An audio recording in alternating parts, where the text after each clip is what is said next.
So the Gemara says that Abaye, one of the major Amoraim that's in the Gemara, for many years, he did not pray with a minyan, and the reason why is because he was so into his learning Torah that he said, me going to the shul, taking 15 minutes to walk there, and 15 minutes back, and until they start the prayer, and until they finish, and they do Chazarat HaShatz, it's going to take so much time. I could learn more Torah during that time. So for many years he didn't do it himself. So it's in the Gemara. But then he learned himself about the significance of praying with a minyan, and he started praying with a minyan. Why? When you pray, you have to make sure that you pray with kavanah, meaning that you have full intention and understanding of what you're saying, and you're not thinking about all the mundane things. You're not thinking about all the things that are going on in your life. You're not thinking about what you're going to eat for lunch. You're not thinking about what's going on in the market. You're not thinking about all the stuff that's technically in your mind anyway. Now, truth be told, most of us think about a bunch of stuff during prayer. Sometimes we have a good, really good prayer that a part of the prayer we thought about Hashem, and a part of the prayer not so much. Sometimes we're fantastic. The whole time we thought about Hashem, but that's not common. It's not common.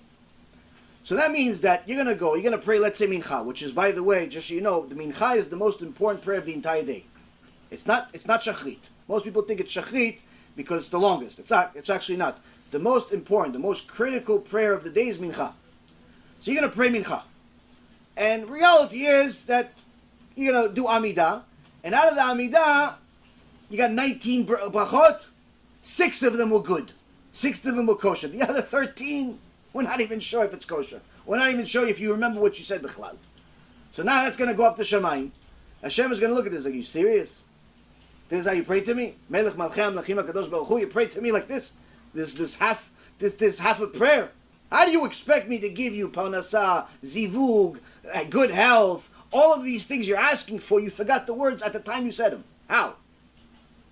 Now, you send Hashem a prayer like that. It's not that good. You send Hashem a prayer with full kavanah. Shrecha. So what happens? So the Chachamim did a takana where they said you pray with a minyan. Why? Because they understood the mercifulness of Hashem, and they understood that if you pray with a minyan, Hashem loves unity so much that He will take the best part of everybody's prayers, because He knows His creation. And He knows that out of the 50 people, He's going to have one bracha that's good. He's going to have a half a bracha that's good. He's going to have a really 2 brachot that's good. He's going to take the best pieces of everyone, combine it as one, and make it counted for everybody. As if everybody had a full prayer of kavanah. So that means that everybody's prayer is being listened in Shamayim, Baruch Hashem, everybody's perfect. On the other hand, you pray by yourself, what ends up happening is that if you have kavanah, sometimes it's even better than being a minyan. But if you don't have kavanah, then you're sending Hashem like like kosher, but we're not really sure if it's really kosher. So that's the ideal is to pray with the minyan. But again, sometimes if you travel a lot, if you do business, you do all types of things, it's not always possible to pray with a minyan. You still have to pray. You still should pray. And you should obviously always have kavanah. And that's the reason why I said before, don't ever think that you're allowed to ride a horse or drive a car or be busy with something else while praying.